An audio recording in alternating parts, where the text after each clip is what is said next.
आपने वर्तमान समय में गौ क्रांति का एक बहुत बड़ा काम किया है, जैसा कि पिछले युगों में भी होता रहा है। अभी आप दिल्ली गए थे, हर राजनीतिक दल से आपने अपेक्षा की थी, लेकिन ऐसा लगता है कि कोई भी आपके साथ खड़ा नहीं है। आने वाले समय में इसको आप इस चुनौती को किस रूप में स्वीकार करते हैं? ये बात बिल्कुल सही है आपकी कि पिछले 78 वर्षों से हम राजनीतिक दलों से अपेक्षा कर रहे हैं कि वो हमारे वोट लेकर के सत्ता में जाएंगे और हमारी गौ माता को बचाने का कानून बना देंगे कि देश में गौ माता की। लेकिन ऐसा 78 सालों में हो नहीं सका, तो हमने सोचा कि ये प्रतीक्षा आखिर कब तक चलेगी, इसलिए अंतिम रूप से इनसे पूछ लेना चाहिए कि आप ये करेंगे कि नहीं करेंगे। तो हम हर राजनीतिक दल के पास गए, सबको पत्र लिखा, सबसे बात करने की कोशिश की, यहाँ तक कि सब राजनीतिक दलों के दरवाजे गए, सब माने जो मुख्य धारा में है इस समय, और किसी ने भी गाय के पक्ष में खड़े होने के लिए हामी नहीं भरी। तो इससे स्पष्ट हो गया कि ये जो राजनीतिक दल इस समय भारत में राज कर रहे हैं या राज करने की प्रत्याशा में हैं, वो कोई भी गौ माता की रक्षा का कार्य नहीं करेंगे। इसीलिए अब हम मतदाताओं के पास जा रहे हैं और मतदाताओं से चर्चा कर रहे हैं कि आप क्या ऐसे प्रत्याशियों को और ऐसे लोगों को वोट देना चाहेंगे जो आपकी गौ माता की हत्या को बढ़ावा दे रहे हैं। तो जब जनता से हम पूछते हैं, विशेष करके गौ भक्त हिंदू जनता से, तो वो कहते हैं कि नहीं नहीं, हम ऐसा नहीं करना चाहेंगे। तो हम कहते हैं तो संकल्प लो, अगर ऐसा नहीं करना चाहो तो उसी प्रत्याशी को अब की बार वोट दो जो गाय के लिए शपथ लेकर के खड़ा हो।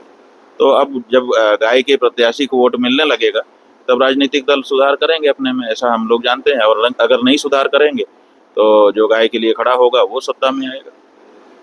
महाराज जी, एक चीज और भी है कि आज हिंदुस्तान में धर्माचार्यों की कमी नहीं है, संतों की कमी नहीं है। सारा यदि फोकस यदि इस चीज पर लगा दिया जाए तो शायद समय कम नहीं लगे। इनसे आप क्या अपेक्षा रखते हैं? नहीं नहीं, अपेक्षा नहीं रखते। ऐसा होता है कि अधिकतर लोग देखते हैं कि कुछ मामला माहौल बन जाए तब हम आए। जी। तो सब लोग देख रहे हैं कि गाय का माहौल बने, गाय का माहौल बनेगा तो सब लोग आने लगेंगे। अधिकतर लोग जो होते हैं ना, वो शुरुआत नहीं कर पाते हैं। जी। पहला गियर जो है वो गाड़ी का कठिन होता है, दूसरा गियर उससे थोड़ा कम कठिन होता है, उसके बाद तो फिर कोई दिक्कत ही नहीं होती। जी। तो अभी तो इस बात को उठाने की ज़रूरत है, तो उठाने के लिए सब कम लोग आ रहे हैं।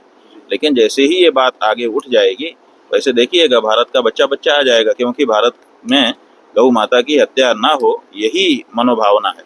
केवल हिंदुओं की नहीं है, दूसरी धर्म के भी जो तथाकथित लोग हैं, वो भी गाय की हत्या तो भारत में नहीं चाहते हैं, उनके भी संस्कार में नहीं। अभी हम जम्मू कश्मीर गए थे, वहाँ पर रणवीर संहिता जब तक लागू थी तब तक गौ हत्या नहीं होती थी। तो वहाँ के मुसलमानों ने जब रणवीर संहिता 370 धारा हटाने के बहाने से भारत की सरकार ने हटा दी, तो वहाँ के मुसलमानों ने हमसे कहा कि महाराज, आप ये रणवीर संहिता जो गौ हत्या के बारे में थी उसको हटा दिया गया है, उसको फिर से लागू करवाइए। इसका मतलब है कि उनका भी बड़ा तबका नहीं चाहता है। कुछ ही लोग हैं जो चिढ़ाने के लिए ये कार्य करते हैं, और उन किसी भी धर्म में गौ हत्या अनिवार्य नहीं है, इसलिए, और हमारे यहाँ उसकी रक्षा अनिवार्य है।